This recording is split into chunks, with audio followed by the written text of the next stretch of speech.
Sí,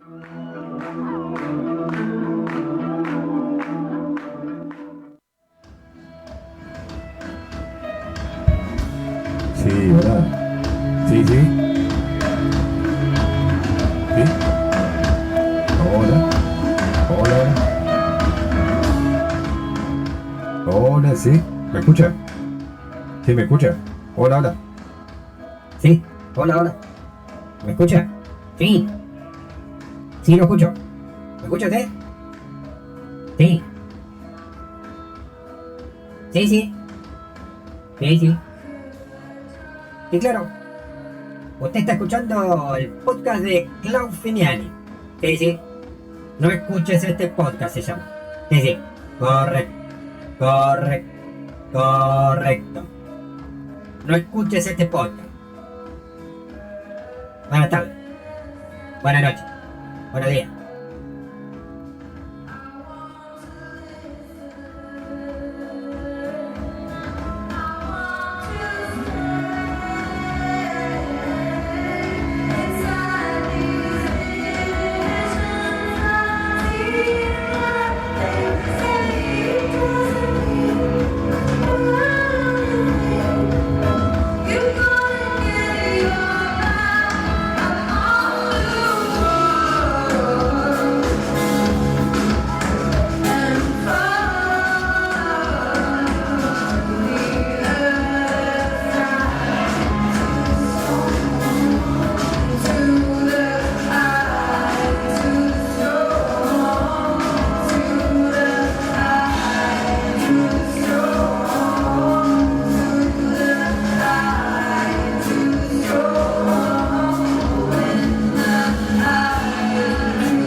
me presento. Mi nombre es Amaris Ámbar, soy escritora y voy a estar acompañándolos en el proceso de escritura, ya sea que quieran empezar a escribir o que estén escribiendo. Se me ocurrió que la mejor manera era contarles anécdotas o situaciones que se fueron dando en el taller literario que realizo. Por supuesto, y los súper invito a que si quieren hablar de algún tema o tienen alguna consulta o alguna duda sobre algún texto en el que estén trabajando, me lo pueden dejar en los comentarios. Lo que sí tomen en cuenta de que cuento con 15 minutos. Lo ideal sería que si me mandan un texto o un fragmento, no dure más de 5 minutos la lectura. Bien, me presento entonces, como les dije, me llamo Amaris Ámbar, soy escritora. Lo que principalmente escribo es novela, pero la idea es que el taller les sirva a quien quiera escribir o escriba cuento, novela, guión,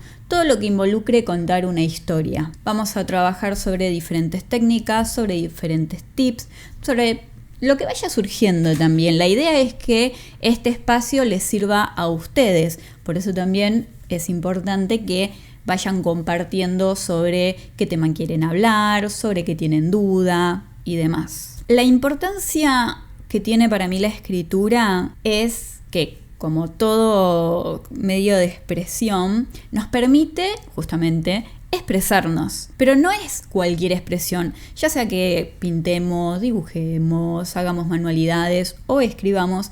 No se trata solamente de expresar y ya, sino que es un medio a través del cual podemos decir, podemos sacar afuera, podemos trabajarnos a nosotros mismos. A veces escribimos o expresamos algo de manera consciente y otras veces de forma inconsciente. Y quienes ya escriban me van a dar la razón seguramente. Por ejemplo, cuando escriben un cuento que no tiene absolutamente nada que ver con ustedes.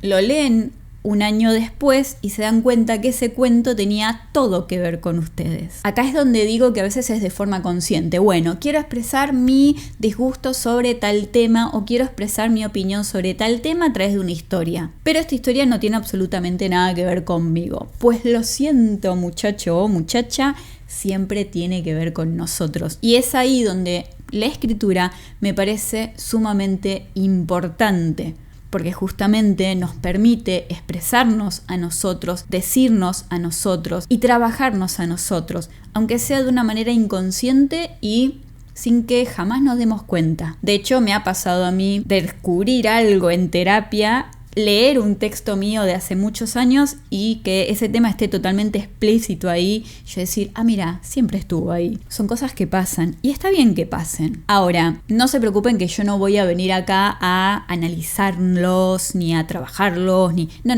eso va a ser eso es parte de ustedes, eso lo van a hacer ustedes, eso es algo que queda en ustedes. Lo que a mí me importa es que la gente escriba, que aunque sea lo intente una vez, que se anime, y más si es algo que siempre quiso hacer y nunca se animó. Por eso, en este primer capítulo, podemos decir, lo que vamos a trabajar es ese empezar, el animarse a empezar, a través de un ejercicio, que por supuesto también puede servir para los que ya estén escribiendo o para los que quieran animar a otras personas a escribir, ya sea que den talleres como que tengan algún amigo o conocido que no se anima a empezar. El miedo a empezar a escribir es muy común y generalmente viene acompañado de no leí lo suficiente, no sé lo suficiente, no estudié lo suficiente, no sé. La carrera que estudié no tiene que ver con la escritura, no estudié ninguna carrera, no terminé esto, no empecé esto. Siempre hay un montón de cosas alrededor, un montón de miedos alrededor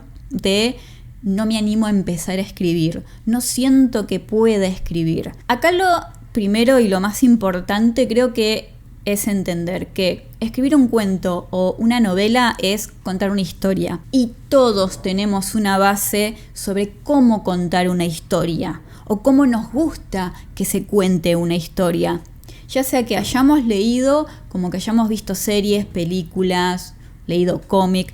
Tenemos esa base. Bueno, ahora hay que llevarla a cómo yo quiero contar esa historia. Y la mejor manera de mejorar nuestra escritura es escribiéndola. Es como cuando nos recibimos de una carrera. Por ejemplo, yo estudié psicología y estudias un montón, podés sacar de 10, 6, 5, 4... abandonar la carrera, lo que sea. Pero ponele que fuiste un alumno de 10 y siempre te sacaste 10 y sos el que sabe todas las teorías y investigaste, va.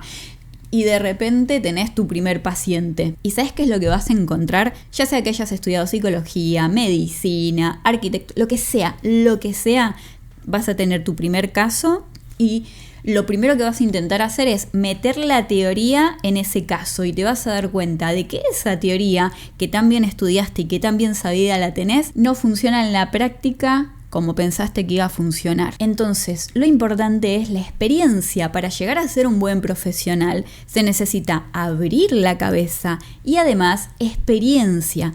Y esa experiencia se hace en la práctica, o sea, escribiendo. Así que, primero que nada, los animo a que empiecen a escribir y que no tengan miedo. Después, es algo que siempre le digo a mis alumnos. Muchos me dicen, bueno, dame tip para empezar a escribir. Tenés que animarte y tenés que empezar, porque si no, no tengo desde dónde trabajar. ¿Cómo sé qué tenés que mejorar? O vos, ¿cómo sabés qué es lo que tenés que mejorar? ¿Cuál es tu fuerte? ¿Cuál es tu virtud en la escritura si no la escribiste? Por mi parte, les cuento que yo escribo novela, es lo que elegí. He hecho cuento, he intentado la poesía y me caí por las escaleras y me quebré una pierna. Pero intenté con el cuento y ¿qué me pasó? Sentí como que me faltaba algo, quería saber más de los personajes, quería saber más del mundo, quería saber más. Entonces dije, voy a probar con la novela y me apasioné. La novela es mi pasión. Me gusta crear un mundo, ponerle reglas y tirar a un personaje a ver qué pasa. No hay una sola forma de escribir y no tienen tampoco que escribir con mi método o mi manera para que este taller les funcione. Los talleres literarios me ayudaron muchísimo para mejorar la escritura. Primero y principal porque hay alguien del otro lado que me escucha y me da una devolución. Y para mí es sumamente importante que esa devolución sea amable, sea una devolución constructiva. Es verdad, hay muchas personas que lo consideran, que dicen, no, yo tengo que destruir a la persona y destruir el texto para que renazca como un fénix. No estoy de acuerdo, no es mi idea. Y yo creo que si vos destruís, no hay desde dónde construir. Un texto puede tener mucho que trabajar o puede tener poco que trabajar.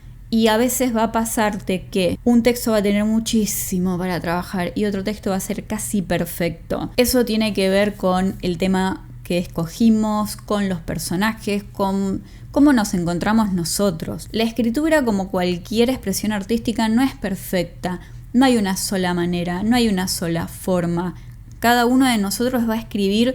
Y esto es un pensamiento muy mío y muy propio, pero creo que cada uno tiene que escribir como necesita escribir, para que a través de la escritura podamos trabajarnos, podamos realmente expresarnos. Y hay que sacarse un poco los miedos de, bueno, la forma correcta de hacer las cosas. Esto sí, esto no. Esto va, esto no va. Así no, así sí.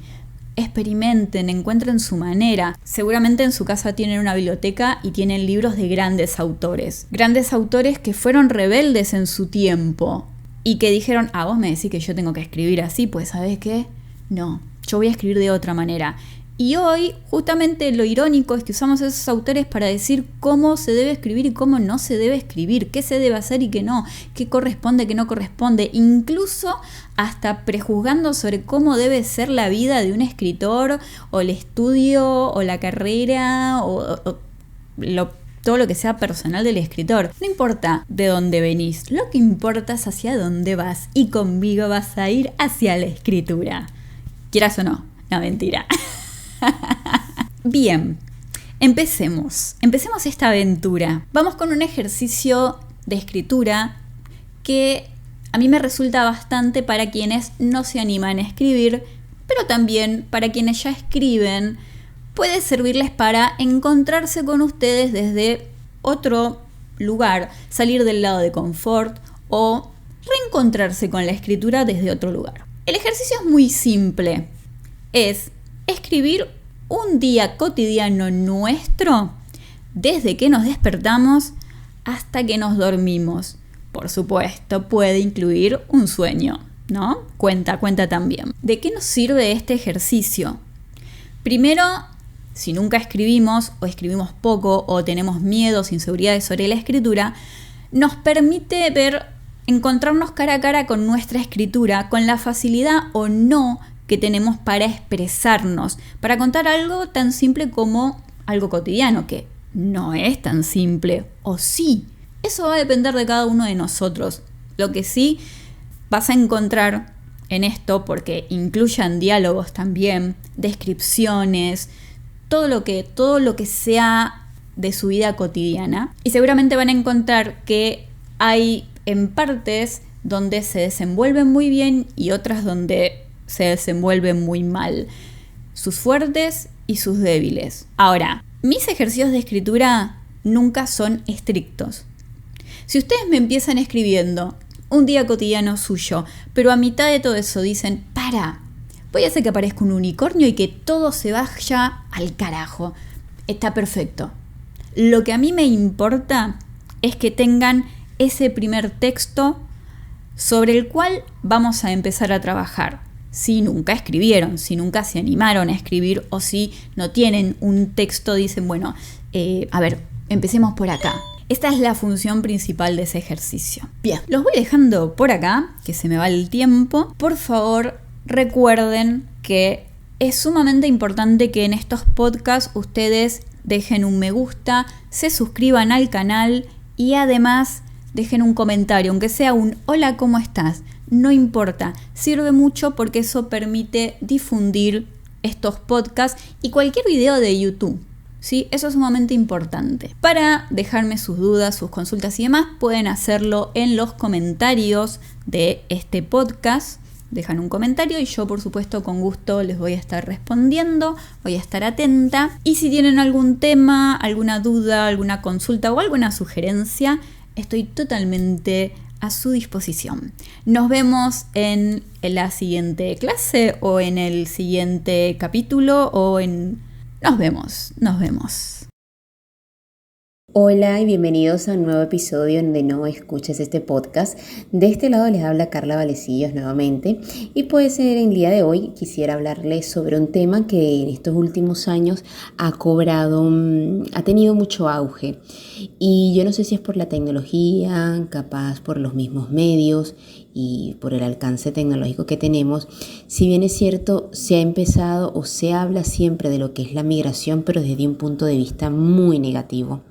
Cuando, si bien no hay que negarlo, todo en la vida tiene aspectos buenos y aspectos malos.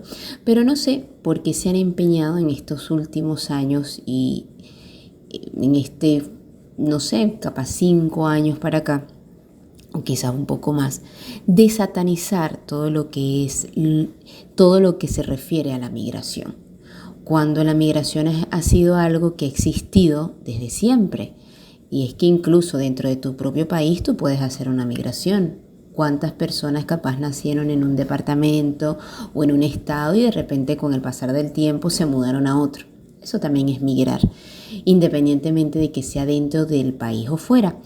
Lo curioso de esto es que fíjense que según el informe de las migraciones en el mundo del año 2022, dice que alrededor de 281 millones de personas en el mundo viven en un país distinto al de su lugar de nacimiento. Y según este informe, esto es lo que equivale al 3.6% de la población total. Y sí, fíjense que pese a todas las restricciones que últimamente han puesto muchos países al hecho de hacerle un poquito más difícil al inmigrante llegar a un país, esto es algo que no ha parado y es una situación que tampoco va a parar. Lastimosamente esta tendencia de que esto cambie va a ser muy difícil lo que es el concepto de la migración, puesto que la dinámica económica global, social, entre otras, son cosas son situaciones, diferentes factores que han contribuido a que esta tendencia, en vez de venir y bajar sus números, al contrario, tenga una tendencia que va creciendo todo el tiempo un poco más o todos los días un poco más, y pues esto es una clara advertencia o una clara notoriedad de que el ser humano siempre va en busca de mejoras, ¿sí? De buscar algo o de tener o de aprovechar los momentos o las oportunidades que se le presenten. Dicho de esta forma, fíjense que según la ONU, habla acerca de lo que es la migración, ¿no?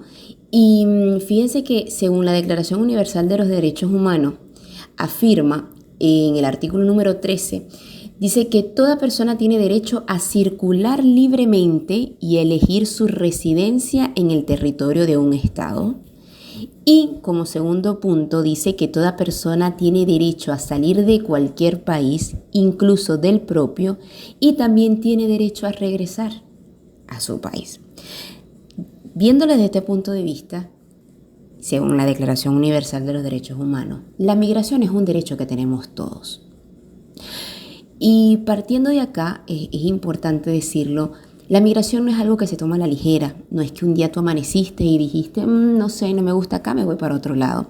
No, para migrar son muchos aspectos que la persona, que es el que está tomando esta decisión, son muchos factores que influyen en esta decisión. Pero lo más importante y lo que resalto de esto es que es un derecho. Todo ser humano tiene derecho a elegir dónde irse, a qué estado irse o a qué país irse y de forma libre. No es un delito. No es menos cierto, y esto también voy a ser realista, que hay formas y formas de emigrar. Pero fíjense que no todos escogemos la manera perfecta o no todos tenemos esa oportunidad de emigrar de la forma correcta. Yo soy partidaria y siempre he defendido eso de la migración responsable. Pero lastimosamente hay circunstancias que nos sobrepasan y que muchos no vamos a entender aunque seamos migrantes. Yo soy inmigrante y obviamente la migración que he hecho pues han sido migraciones responsables.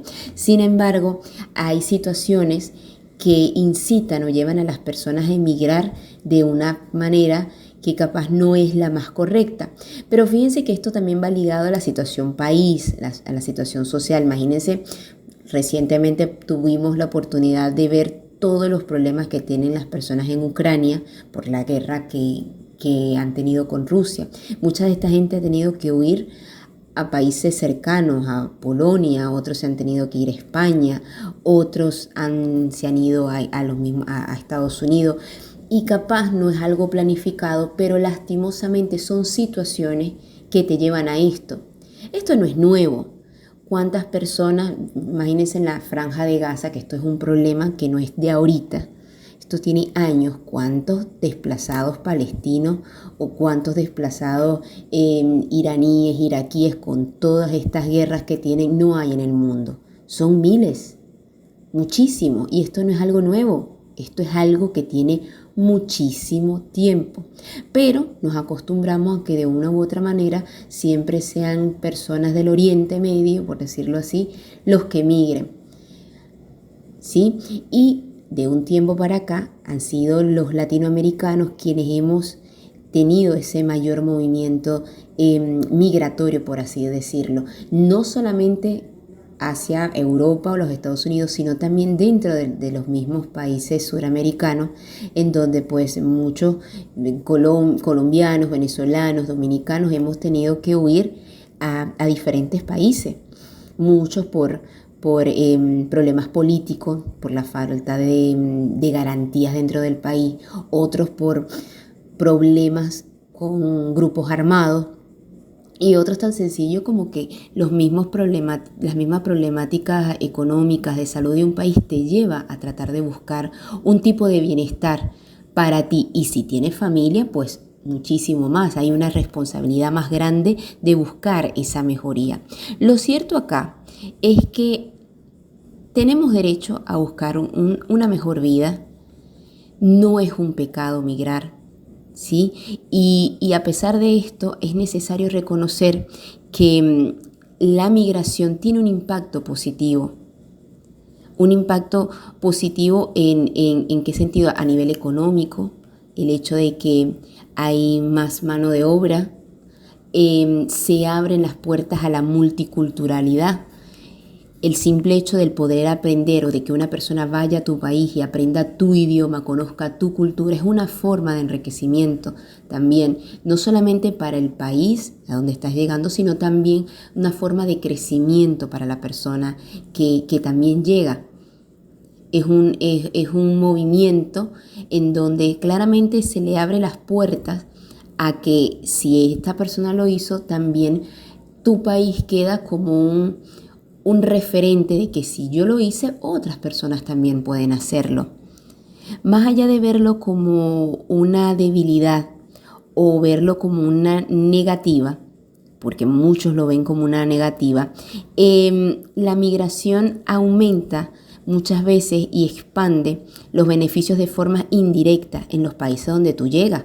Por lo menos voy a hablar del venezolano. Cada vez que llega a un país, lo primero que busca es forma de tener un trabajo y empezar a enviar remesas para ayudar a tu familia. Otros también que llegan a países donde no saben el idioma y tratan de aprender para poder involucrarse un poco más con la cultura a donde están llegando. Todo este tipo de cosas se ven, en vez de como aspectos negativos, es más bien un aspecto positivo, porque de esta forma también en muchos otros países en Europa se ven marcados por la baja de población joven, por decirlo así. Y el hecho de que exista esta migración de gente joven, profesional, porque a veces muchas personas que migran son profesionales, les estás dando personas que en vez de restarle, te sumen y puedan ser partes importantes en sectores productivos, puedan lograr bienestar no solamente en sus hogares, sino quien quita, ellos también pueden volverse parte del sistema y emprender negocios y en vez de ser una carga puedan también contribuir a ¿por qué no?, ser una forma también de empleo en el país. Y esto ayuda también a fortalecer los lazos dentro de un país. Y también te da a entender cuando hay migración en el país donde tú llegas, que muchas veces como ciudadanos no sabemos aprovechar lo que tenemos y otros de repente ven oportunidades en donde nosotros como ciudadanos a veces lo que vemos son las cosas negativas que tenemos en nuestro país. Y de forma muy curiosa empezamos a ver lo bueno cuando vemos a otros de repente tener trabajo, de repente lograr ciertos ascensos, tener sus propios negocios, tener sus propios medios, los empezamos a atacar en vez de ver qué hacen estas personas para lograr lo que yo de repente siendo nativo de acá no lo he logrado, el por qué, cuál es la diferencia, qué tienen ellos de diferente a mí. Entonces, lastimosamente, se ha buscado la manera de satanizar lo que es la migración y no es así. Sin embargo, sabemos que capaz los beneficios o estos resultados positivos de la migración capaz a veces no se ven de forma inmediata porque muchas veces los países no están preparados para este punto de recibir cantidades masivas de migrantes. Sin embargo, esto no significa que no se pueda llegar a tener una migración ordenada, segura, regular y responsable. Y es por esto que en las Naciones Unidas, ¿sí?, en su agenda para el 2000, de aquí al 2030, obviamente, ellos están planteando justamente eso, de que más de cerrar la frontera, abrirlas. Y ver cómo la migración es un compromiso más bien provechoso y que en vez de restar lo que hace es sumar. Y no solamente sumar, sino que también hace beneficiosa o hace que aumente la economía no solo en un país, sino también puede ser en una región. El movimiento económico que existe por la migración o por el inmigrante es bárbaro. Es muy grande. ¿Que es necesario pulir ciertos aspectos? Claro que sí, muchísimo, pero no satanizar o no enmarcar como algo negativo la migración, porque nos guste o no, mucho de lo que podemos estar escuchando este podcast, podemos ser o hijos de inmigrantes o en su momento fuimos ciudadanos de países que recibían a los inmigrantes con los brazos abiertos. Y de una forma u otra, la migración siempre ha estado, pero no es lo mismo hablar de la migración desde un punto de vista, leerlo en libros, leerlo en portales de noticias o leerlos en un periódico, a hablarlo desde el punto de vista como inmigrante. Cuando no solamente te ha tocado irte, sino que también en otros casos, ¿por qué no?, también devolverte.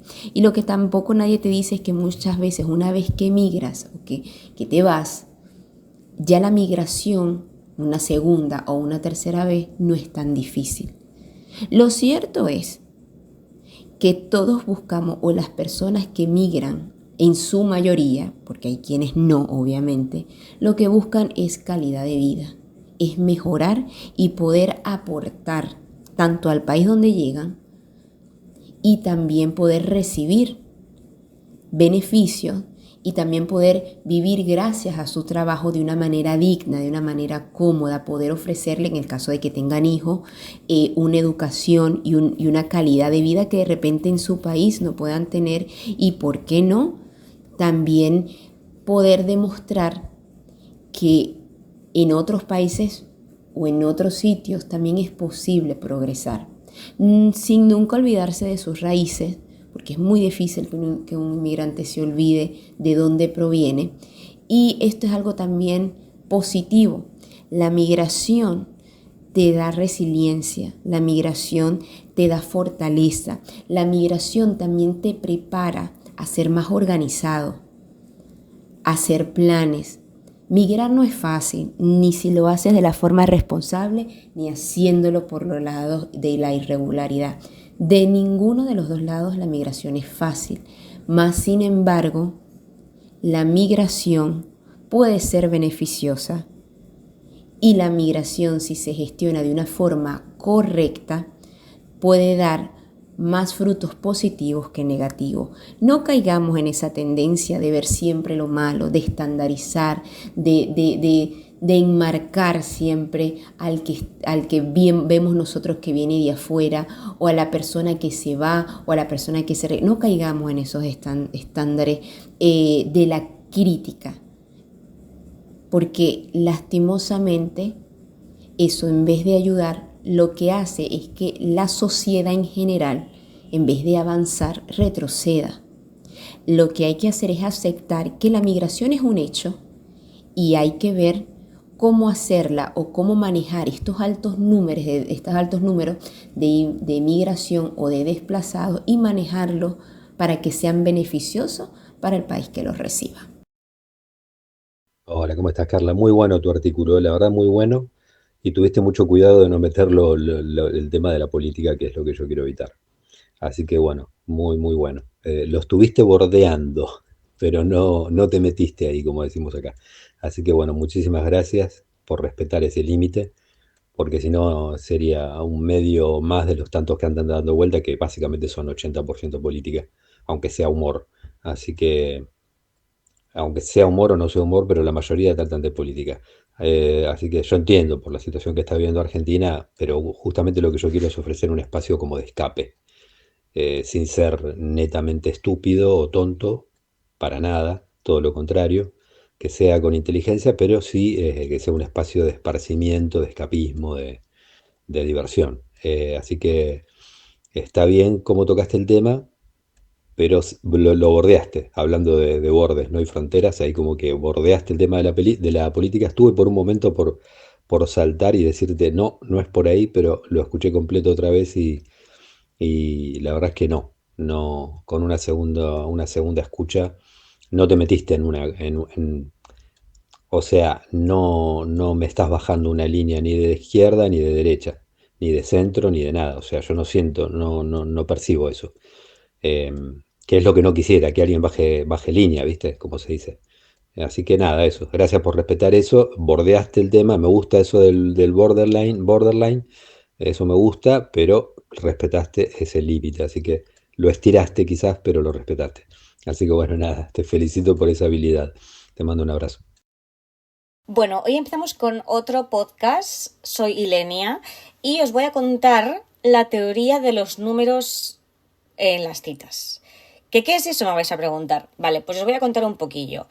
La teoría de los números en las citas, en el contexto más amplio y demás, sugiere que las personas tienden a emparejarse con otras que están en un rango similar de atractivo y cualidades personales. Generalmente, en una escala del 1 al 10, y si imaginamos que tú eres un 10 en esa escala y sales con alguien que consideras que es un 5, se puede interpretar de varias maneras. Yo os voy a contar una historia, ¿vale? Para haceros una idea, para que entendáis un poquillo. Mira, tendemos, ¿vale?, a pensar, ostras, esta persona, cuando la conocí, era perfecta para mí, pero perfecta. Pero con el tiempo me dejó de hablar o menos interés y demás, y ya no sé por qué. Y pues conmigo no hacía esto, no hacía lo otro, no iba al cine o no me publicaba en redes. Pero luego cortamos y a la que conoció a otra chica, con esa chica se casó al cabo de 2 meses de salir con ella, o él, y la publicaba en redes, hacía esto, hacía lo otro, y conmigo no. ¿Por qué conmigo no? Eso muchísima gente lo piensa, siempre piensa, hostia, ¿por qué yo no? ¿Por qué conmigo no? Y con otras sí. Vale, pues os voy a contar una teoría que vi hace un tiempo en inglés, pero nunca lo he encontrado en español. Así que he pensado que yo os la voy a contar a mi manera, espero que se entienda bien, porque a veces no me expreso como debería, porque pues yo lo entiendo en mi mente, pero explicarlo se me hace difícil. Pero supongamos que, pues lo que estaba contando, ¿no? Pues imaginaros que estáis conociendo a alguien y esa persona parece que es un 10. Tú eres un 10, ¿vale? Tú eres un 10 en esta escala y esa persona parece ser un 10. Porque dice que le encanta viajar como a ti, que es muy apasionado o apasionada como tú, que hace esto, que hace lo otro, que le encanta el amor, que le encanta enseñarlo, bla, bla, bla, bla, bla.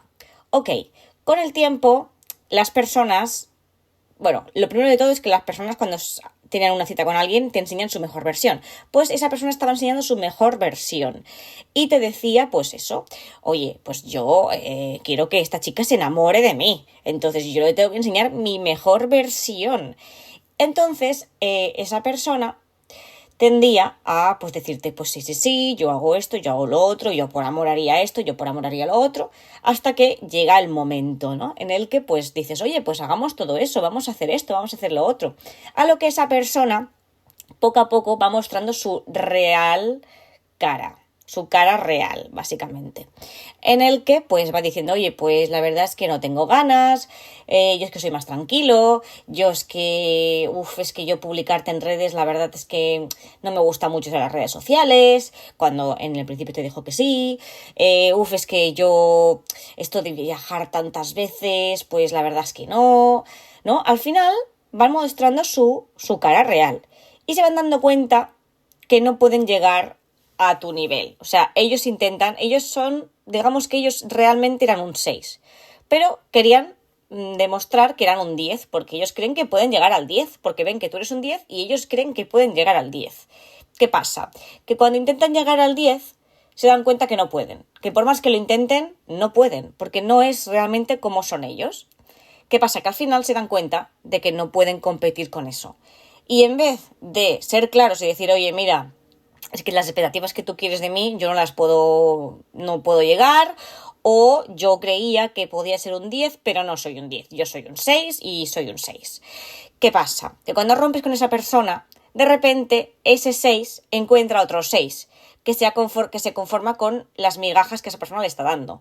Que, por ejemplo, esa persona, pues, este 6 conoce a otro 6, que ese 6 dice, oye, pues yo viajo poquito. Pues yo, la verdad, publicar en redes, es que no uso las redes mucho, la verdad. Yo es que estoy todo el día trabajando y no tengo tiempo ni para subir fotos. Subo alguna que otra en stories, pero ya está. Pues viajar, pues eso, poquito a poquito, cuando tengo un tiempecillo, pues voy. Pues yo, la verdad, que cariño, soy un poco fría. ¿Qué pasa? Que esa persona se da cuenta de que no tiene que llegar a un 10, que él puede ser un 6, hacer lo mínimo de lo mínimo, y esa chica le va a coger la mano porque es lo mismo, o sea, son la misma persona, básicamente, son un 6 los dos. ¿Qué pasa? Que esa persona se da cuenta de que como son ambos la misma frecuencia y que el mínimo que pueden hacer es lo mismo, esa persona se da cuenta que no tiene que fingir con esta persona. Puede ser esa persona 100%. ¿Qué pasa? Que entonces pues se casan con estas personas súper rápido porque se dan cuenta de, hostia, esta persona pues no tengo que fingir, no tengo que ser, no sé, no tengo que impresionarla, yo con lo mínimo de lo mínimo a ella les sirve. Entonces es lo que surge cuando, pues eso, antes no te publicaba, pues con esta chica sí que la publica porque se da cuenta que con esta chica con lo mínimo de lo mínimo se conforma. Con esto quiero decir que tenemos que darnos cuenta de nuestro número y del número de la persona con la que estamos conociendo o saliendo. Porque es que esto pasa siempre. Siempre pasa esto. No nos damos cuenta, pero es importante darnos cuenta de eso, de que si somos un 7, somos un 8, somos un 9 o lo que sea, hay que buscar a alguien igual o parecido. Un poquito más que otro. Puede ser que tú seas un 8 y busques a un 9. Es totalmente ilícito. Pero si tú eres un 5 y buscas un 10... es imposible, porque esa persona va a fingir hasta que se le acabe, hasta que se le rompa la máscara. Y entonces, pues no podrás llegar a nada más con esa persona. Eso es así. Además, también hay que darnos cuenta de, pues, varias cosas, como por ejemplo, que hay que tener más atracción hay que tener atracción más allá del físico. Porque quizás te encuentras con esa persona, pues unas cualidades que valoras más allá del aspecto físico, o la conexión emocional, la compatibilidad intelectual o los intereses compartidos que pueden jugar un papel crucial en tu elección. Esto hay que fijarse muy bien. Luego también perspectiva personal del atractivo. El atractivo es subjetivo y lo que tú consideras un 10 o un 5 puede no ser lo mismo para otra persona. O sea, tu pareja puede tener características que tú valoras altamente y que otros no notan tanto. También hay que tener un equilibrio de dinámicas de poder. A veces las relaciones donde hay una disparidad percibida en niveles de atractivo pueden equilibrarse de otras maneras, como con diferencias en la confianza, la dominancia o los recursos emocionales y económicos. Es que también hay que pensar que imagínate que esa persona es un 10 y tiene, yo qué sé, $1 billón y tú eres, pues no sé, un 6 y tienes, ¿qué? 3 euros en el banco. También hay que ser un poco realista de que hay cosas que sí y hay cosas que no. También es muy importante la autoestima y la percepción personal. O sea, tu elección también puede reflejar tu nivel de autoestima y cómo percibes tu valor en el ámbito de las citas. Alguien que se considera a sí mismo un 10 puede sentir que tiene la libertad de elegir a alguien basado en criterios más amplios que solo el atractivo físico. Pero también hay que ser, como os digo, un poco realista. Un pelín, porque al final se acaba rompiendo o cayendo la máscara. Luego también hay que tener crecimiento personal y desarrollo. O sea, salir con alguien que percibes como menos atractivo podría estar relacionado con un enfoque en el crecimiento personal y en el desarrollo de una relación que se basa en algo más profundo que la apariencia superficial. También es eso, que a veces tú eres un 10 y sales con gente que es un 5 y obviamente no va a funcionar, sea por tu parte o por la suya, pero también hay que saber el por qué has elegido a esa persona. Y luego también pues factores contextuales, o sea, considera los factores contextuales que pueden influir en tu elección, como el entorno social, cultural o las experiencias pasadas que te han llevado a valorar ciertos atributos por encima de otros. Como consejos y reflexiones, pues os puedo decir que es muy importante la importancia de la compatibilidad. La compatibilidad y la conexión emocional son los factores que más influyen en la durabilidad y la satisfacción en una relación. O sea, sed comprensivos con vuestra elección y tener en cuenta el número que tenéis vosotros, seáis un 6, un 5, un 8, un 4, un 3, lo que sea, pero que esa persona sea algo similar, no queráis coger o alguien muy bajo o alguien muy alto. Y como os digo, autoevaluación. Es importante hacer una autoevaluación honesta y considerar qué es lo que realmente buscas en una relación. Si es el atractivo físico lo más importante para ti o buscas cualidades que fomenten una relación saludable y pues duradera. También valoración de las cualidades interiores. O sea, enfocarse en las cualidades interiores de una persona puede llevarte a descubrir una profundidad y una conexión que quizás no hubieras encontrado si solo te guiaras por la apariencia externa. O sea, eso es muy importante. Y por último, pues la percepción social, que esa también nadie la valora, pero es la más importante, porque mucha gente piensa en que es muy importante lo que los demás digan, y tampoco es eso. O sea, que no dejes que la percepción social dicte tu elección de pareja. O sea, la felicidad y la satisfacción personal deben ser tus principales guías. Y nada, pues eso, recuerda la teoría de los números en las citas. Es solo una manera de entender la dinámica de las relaciones y que no debe ser tomada como una regla absoluta. Lo más importante es encontrar a alguien con quien te sientes bien, que te respete y te valore por quién eres realmente. Pero ya os digo, la teoría de los números de las citas es interesante porque te resuelve muchas dudas. O sea, yo hace muchos años me preguntaba ¿por qué con esta persona no y con esta tampoco y con esta sí? ¿Por qué este chico conmigo no, pero con ella sí? Hasta que descubrí esto de los números. Y me di cuenta que yo quizás pues era, no sé, vamos a decir, yo era un 8 y esa persona pues era un 6. Y ese 6 encontré su 6 y no pasa nada, es lícito. Así que viendo esto, se hace más fácil resolver tus dudas mentales que puedas tener pues acerca de las relaciones pues personales que tenemos en el día a día. Y bueno, esto es todo, espero que os haya gustado. Si tenéis alguna idea, historia sobre citas o lo que sea, dejádmelo en comentarios para que yo las vea y podemos comentarlas en el siguiente podcast. Como siempre, recordaros que me llamo Ilenia Miller. Tengo un canal de TikTok en el que hablo sobre citas, así que podéis seguirme allí. Y también tengo una cuenta de Instagram en la que subo fotografías conceptuales y de viajes, que también se llama Ilenia Miller. Podéis mandarme cualquier mensaje sobre lo que necesitéis, tema, citas, viajes o lo que sea. Y nada, ha sido un placer estar aquí y nos vemos en la próxima. ¡Chao!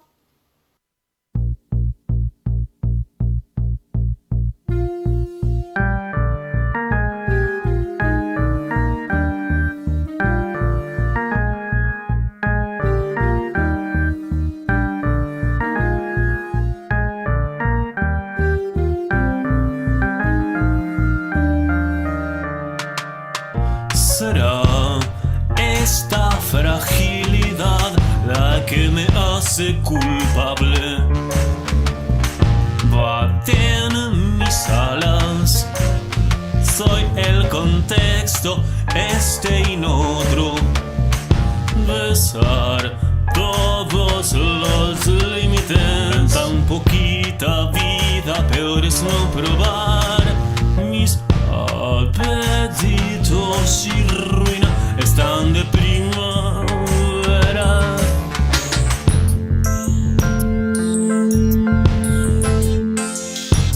No sirve pedir tu rastro hoy si soy cada día tu predador. Lo estamos incubando.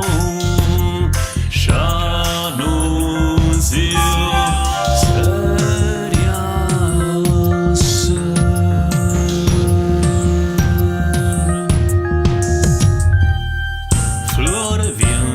Flor, sol, noche y morir. Hay un solo arco iris por cada quien. A mi disposición puse todo.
¿Cómo están, gente? Bueno, espero que muy bien. Yo soy Leo Bruno y hoy les voy a hablar de los álbumes más vendidos de toda la historia de la música, puntualmente de los 10 más vendidos, que para estar en esta lista se tiene que haber vendido al menos 20 millones de unidades de cada uno de estos discos. Y bueno, esto está respaldado por fuentes absolutamente fiables como la RIA, por ejemplo. Para no hacerla larga, vamos a pasar directamente al puesto número 10, porque esta lista va a ser del puesto número 10 al número 1. El puesto número 10 pertenece al disco Come On Over de 1997, editado por la canadiense Shania Twain. Un álbum de country. Una música que originalmente el country había sido hasta ese momento únicamente popular en Estados Unidos, nunca había tenido gran aceptación afuera del país de Norteamérica. Pero este álbum, además de contar con el capo de los capos, de quien ya les estaba hablando en otro momento, cuando hablábamos del glam, el señor Robert John McLange, que fue el productor de este álbum y a posteriori marido de Shania Twain, junto con ella coescribieron todas las canciones, reunieron una catarata de hits, de temas formidables, que básicamente es lo que se necesita para ser un gran artista, tener canciones formidables. Y bueno, este álbum Come On Over se convirtió en el álbum de country más vendido de la historia y en el más vendido de una artista femenina de la historia, nada más y nada menos. Y Shania se podría decir que acompañó a Alanis Morissette y a Celine Dion en lo que se denominó la invasión canadiense a Estados Unidos. ¿Por qué? Porque las tres nacieron en el otro país de Norteamérica, en Canadá, y porque las tres grabaron tres de los álbumes más vendidos de los 90. Puntualmente Come On Over es el disco más vendido en el mundo de la década de los 90. Perfecto, hay canciones formidables que tiene que ir a escuchar, como From This Moment, Love Gets Me Every Time, Men I Feel Like a Woman, quien no escuchó, ¿no? Pero bueno, vayan y escuchen ese álbum que es formidable, imperdible, todos deben tener en su discografía, o al menos oírlo. Vamos a pasar rápidamente al puesto número 9. Aquí vamos a hablar de un musical, El fantasma de la ópera.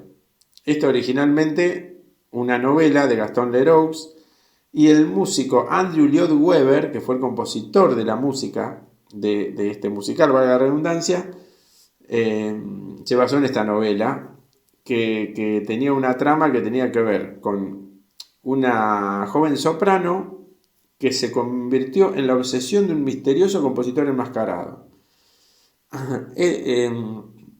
Las letras de este musical las realizó Charles Hart.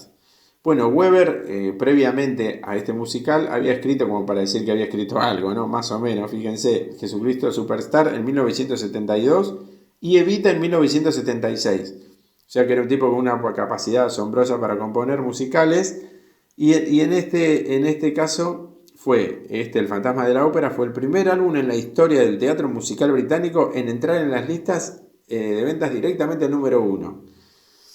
Bueno, este espectáculo teatral, ¿verdad?, y musical se estrenó en 1986 en Londres y luego arrasó con todas las taquillas a partir de que desembarcó en Broadway en 1988. Muy bien. Vamos a pasar al puesto número 8. Y vamos a hablar de la música disco, 1977. Fiebre de sábado por la noche, puntualmente Saturday Night Fever. Un soundtrack hecho en su gran mayoría, porque no en su completitud, por un trío de ingleses que se criaron en Australia llamado los Bee Gees. Un trío de hermanos que originalmente habían tenido cierto éxito a fines de los 60 y principios de los 70 con diversos álbumes y singles, pero tenían la particularidad que ellos sabían adaptarse muy bien a diferentes eras musicales. Y aquí crearon unas canciones intachables, podríamos denominar, y crearon un álbum, un soundtrack que definió una época, sobre todo la época disco, funk, soul, latino. La época disco, pero en este álbum, en este soundtrack, metieron un poquitito de cada una de esas cosas. Que lo que estaba en boga por aquellos años era puntualmente la música disco, que estaba arrasando las pistas de baile. Justamente este soundtrack, esta VSO o soundtracks como lo llaman, o música incidental, fue hecha para un film que protagonizó el señor John Travolta, que fue el film que lo catapultó al estrellato absoluto mundial a John Travolta. Protagonizó esta película con la actriz Karen Lynn Gorney. Esta película, digamos, que mostraba la vida de jóvenes que estaban cansados de la cultura materialista de aquella época, y los bailes les servían como válvula de escape. Bueno, los hits Staying Alive, How Deep Is Your Love, If I Can't Have You, etcétera, etcétera, hicieron que esta válvula de escape sirviera sin dudas y bueno, vendió hasta el día de hoy más de 45 millones de copias, que esto es estimativo, ¿verdad? Esto se va actualizando constantemente y en algunos lugares van a encontrar que algún disco puede haber vendido más de 40, más de 45, pero estamos hablando igualmente de cifras estratosféricas. Por algo son los álbumes más vendidos de toda la historia de la música. Vamos a pasar al álbum número 7 de la banda Fleetwood Mac. En 1977 el álbum Rumors o Rumores. ¿Por qué? Un título muy acertado, muy atinado. Esta era una banda que había tenido éxito anteriormente y en ese momento estaba atravesando por momentos difíciles, digamos, en el terreno afectivo. Se estaban llevando re mal. De hecho, sus principales compositores, que eran Stevie Nicks, Christine McVie y Lindsey Buckingham, trabajaron por separado. Se utilizaron 7 estudios distintos para grabar esto. Y $1 millón en la producción. Porque estamos hablando de todos álbumes grandilocuentes con superproducciones, con unos trabajos detrás previamente, de preproducción para la redundancia, de demos, de creación, de co-compositores, coescritores, ¿no? En cada uno de estos álbumes nada surgió así porque sí. Hubo un trabajo previo monumental. Bueno, pero este problema que tenían del terreno afectivo se sumó al consumo de alcohol y drogas que tenían de por sí los integrantes de Fleetwood Mac, pero dieron lugar a un álbum formidable que al mes de haber sido editado, escuchen bien esto, ya había vendido 10 millones de copias. Increíble.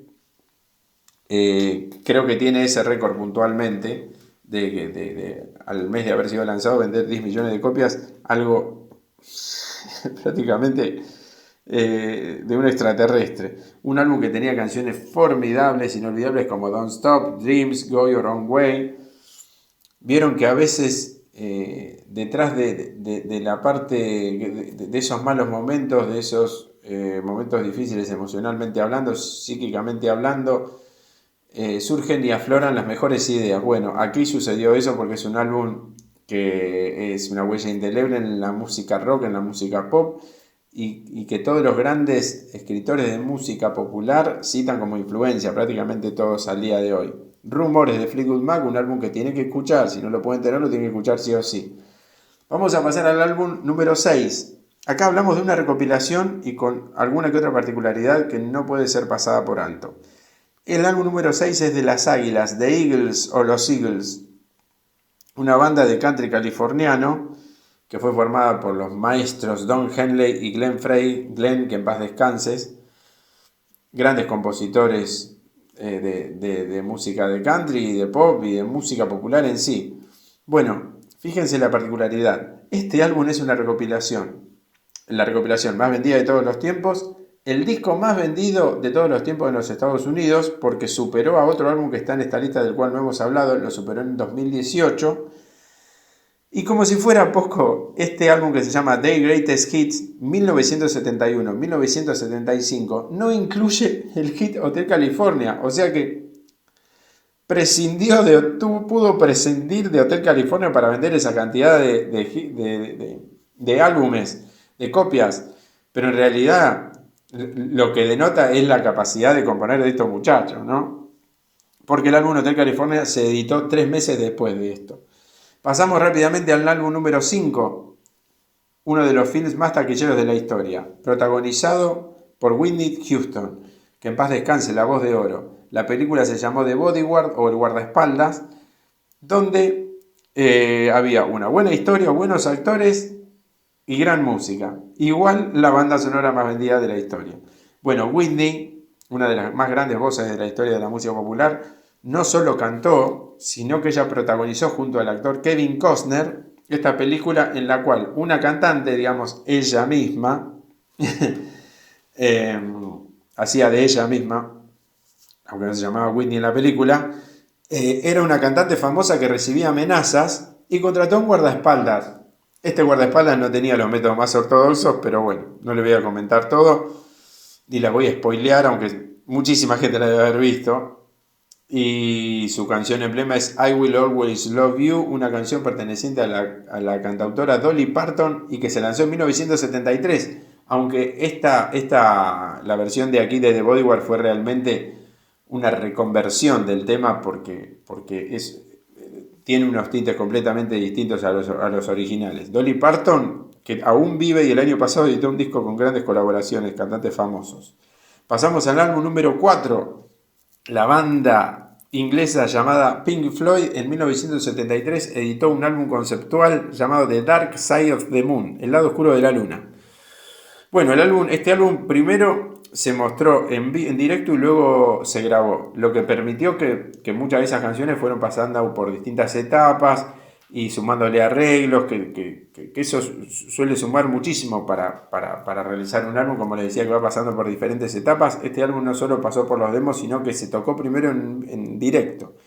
Para este álbum ya no tenían más a uno de sus miembros fundamentales que había fallecido, Syd Barrett, su guitarrista, y Roger Waters, bajista y cantante de la banda, contrató al señor David Gilmour, quien aportó elegancia, unos solos espectaculares, una técnica más depurada, aunque en primera instancia había pensado en el señor Jeff Beck, pero terminó contratando a Gilmour. Este álbum se grabó en Abbey Road, fue producido por Alan Parsons, y como les decía, que es un álbum conceptual que los temas que trata es el paso del tiempo, la muerte, enfermedades que acechan la existencia, y está diseñado para ser escuchado como una sola pieza continua de música, ¿ok? Y le cito una frase del cierre del álbum.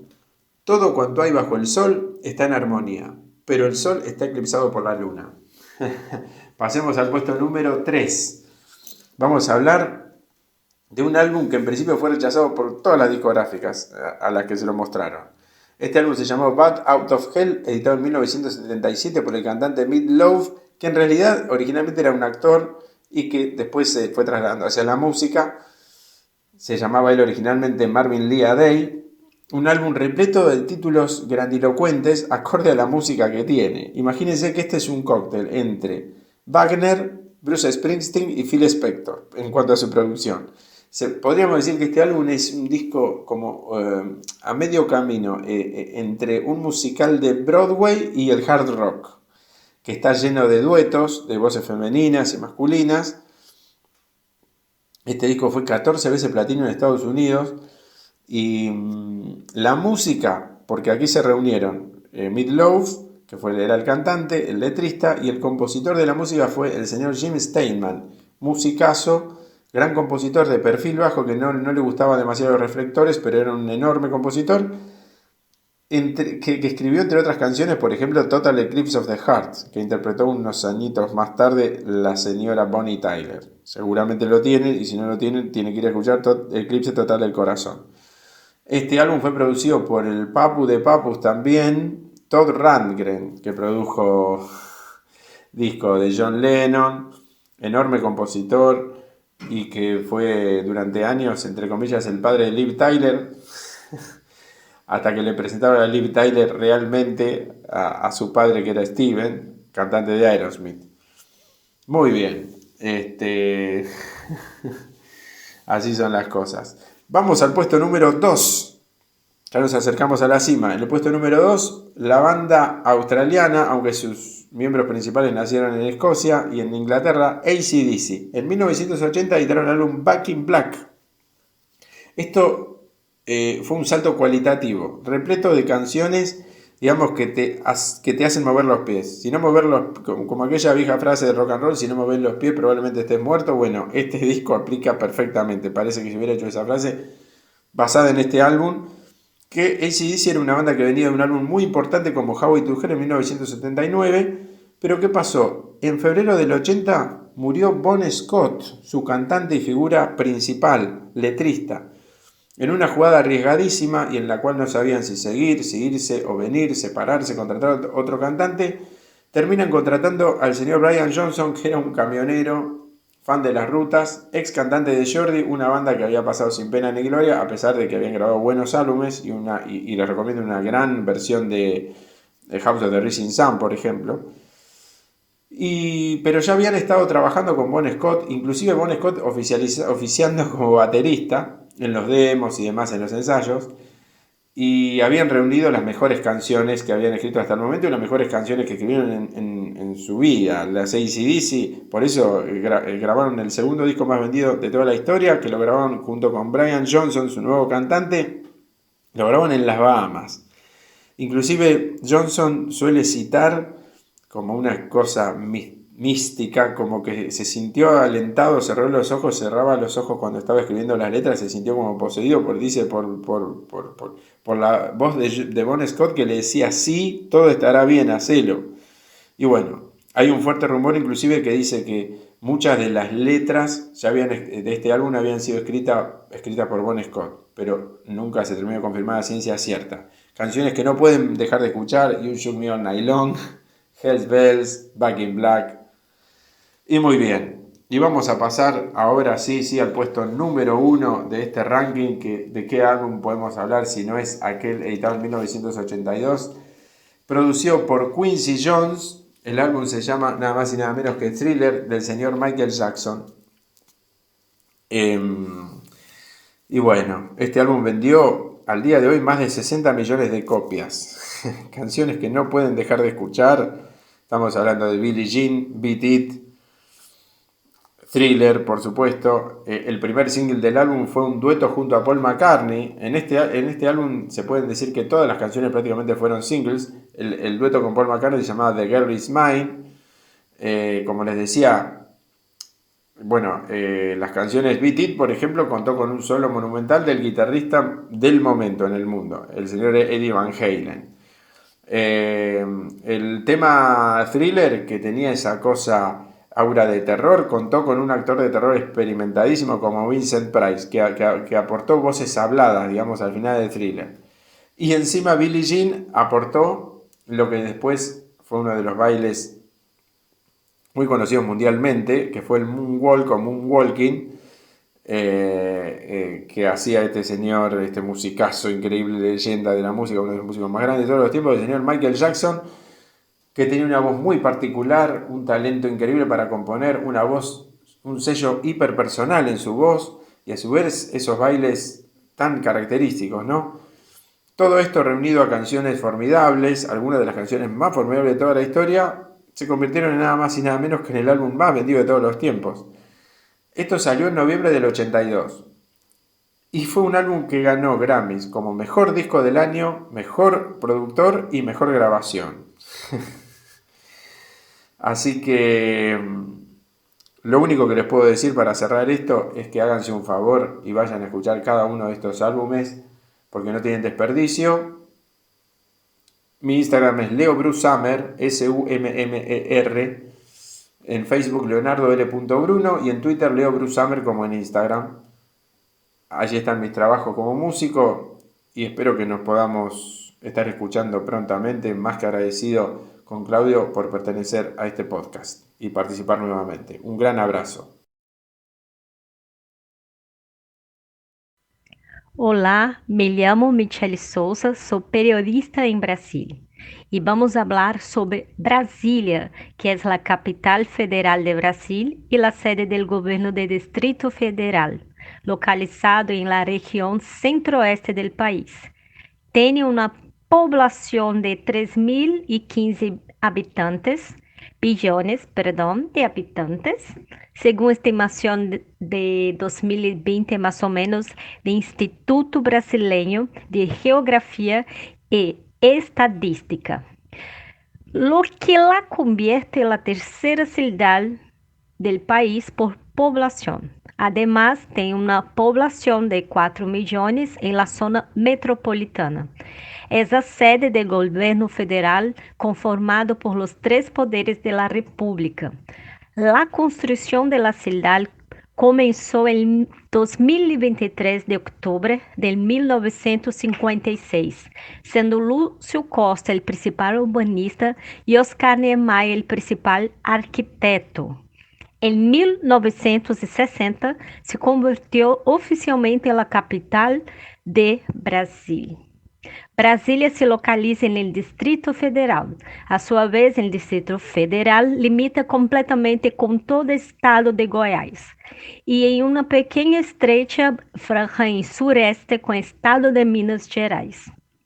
Em 1771, el Marquês de Pombal menciona sendo o primeiro registro histórico a necessidade de interiorizar a capital de la entonces colônia portuguesa de Brasil e estabelecer uma cidade administrativa lejos de la costa del Oceano Atlântico.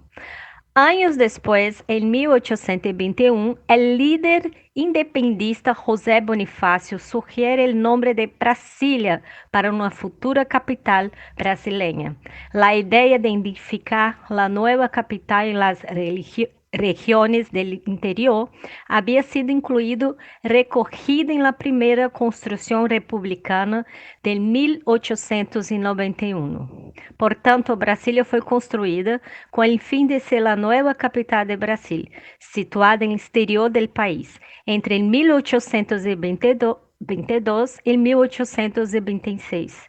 La Missão Cruz, encabeçada por el geodesta Luiz Cruz, foi enviada à meseta central brasileña para buscar um sítio propício para a construção da nova capital, consiguiendo a democracia de quadrilátero que resultou fundamental para a eleição do sítio, onde posteriormente se erigiria. Brasil previamente tinha duas cidades capitais, Salvador, Bahia e Rio de Janeiro, situada em la costa atlântica e vinculadas desde antigos ao poder colonial português.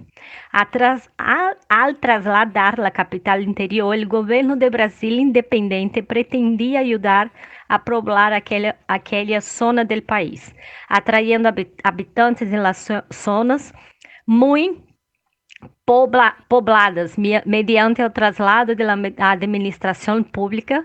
Assim foi el rural. Gente de toda a nação, especialmente da região nordeste do Brasil, foi contratada para a construção da cidade. Brasília é conhecida internacionalmente por ser aplicado os princípios estabelecidos em la Carta de Atenas de 1933. Quando Juscelino Kubitschek foi elegido presidente em 1953, a ideia original era buscar a cidade já existente no interior do Brasil, para convertê-la em capital. Ao não encontrar uma que reunisse as condições necessárias, se tornou a decisão de fundá-la. O primeiro passo da construção de uma nova capital no interior do país foi a seleção de uma ubicação de nova cidade, para a qual se eligiu mediados de 1956 uma extensa meseta em la zona sureste do estado de Goiás. As obras de construção se iniciaram em 23 de outubro de 1956 e, conforme concluíram os edifícios administrativos, diversas entidades governamentais se trasladaram à la nova cidade. O arquiteto Lúcio Costa ganhou o curso para o desenho da nova urbe e foi o principal urbanista da cidade. Oscar Niemeyer, um amigo cercano de Lúcio, foi o principal arquiteto da maioria dos edifícios públicos e Roberto Bulle Max foi o desenhador de paisagem. Não foi até 21 de abril de 1960, tras 41 meses de trabalho, que a cidade foi inaugurada ao quedar completada, em grande parte graças ao apoio político financeiro otorgado por el presidente Juscelino Kubitschek. A partir de esta fecha se inició la transferencia de los principales órganos del gobierno federal a la nueva capital con el cambio de la sede de los poderes ejecutivo, legislativo y judicial federal. Kubitschek formou um equipo de profissionais de sua mesma tendência política, assim foi como o grupo de criativos intentó desarrollar um modelo de cidade utópica, donde se pretende eliminar as classes sociais. Por essa razão também se la conheceu como Capital de la Esperança, título otorgado por el escritor francês André Malraux,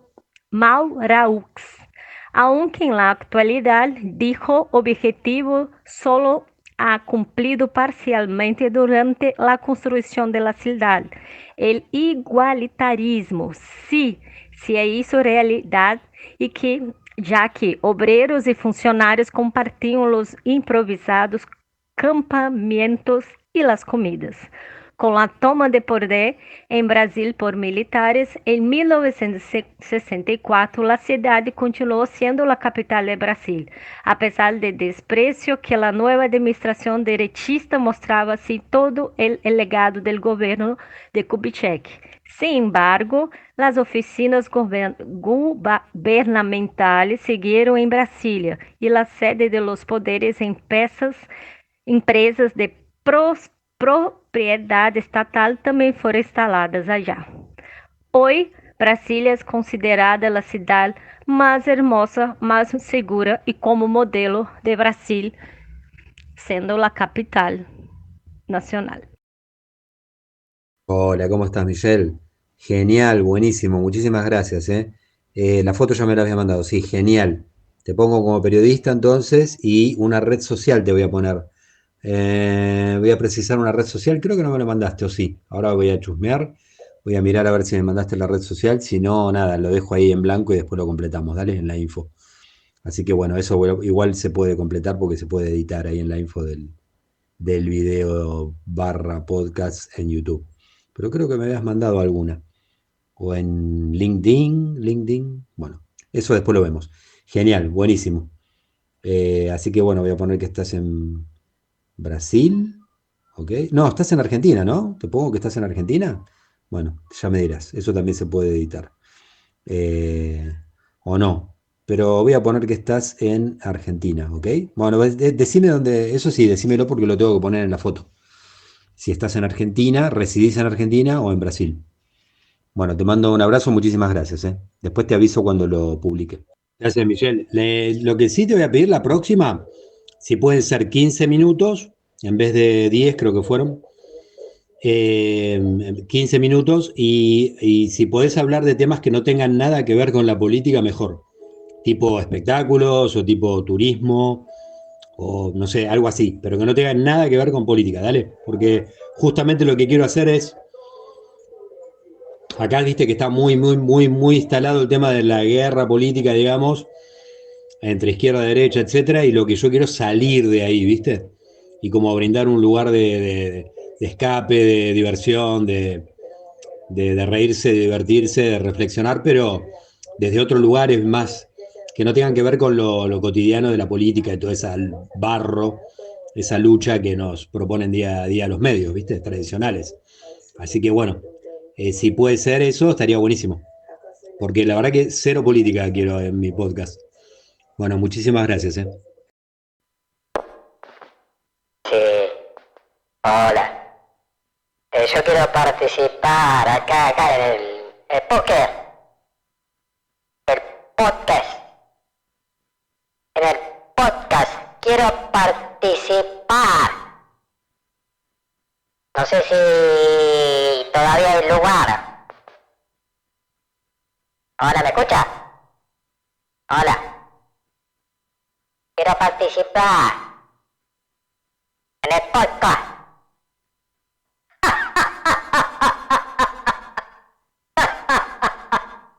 ¿Me escucha? ¿Y usted? Quiero participar. No sé si todavía hay lugar. Estás escuchando el podcast podcast de Clau Finiani.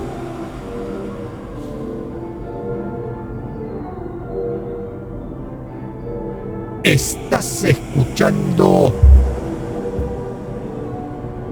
No escuches este podcast.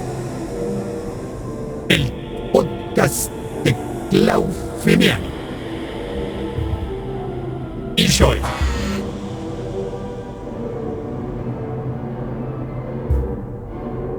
Estás escuchando. No escuches este podcast. El podcast de Clau Finiani. Enjoy.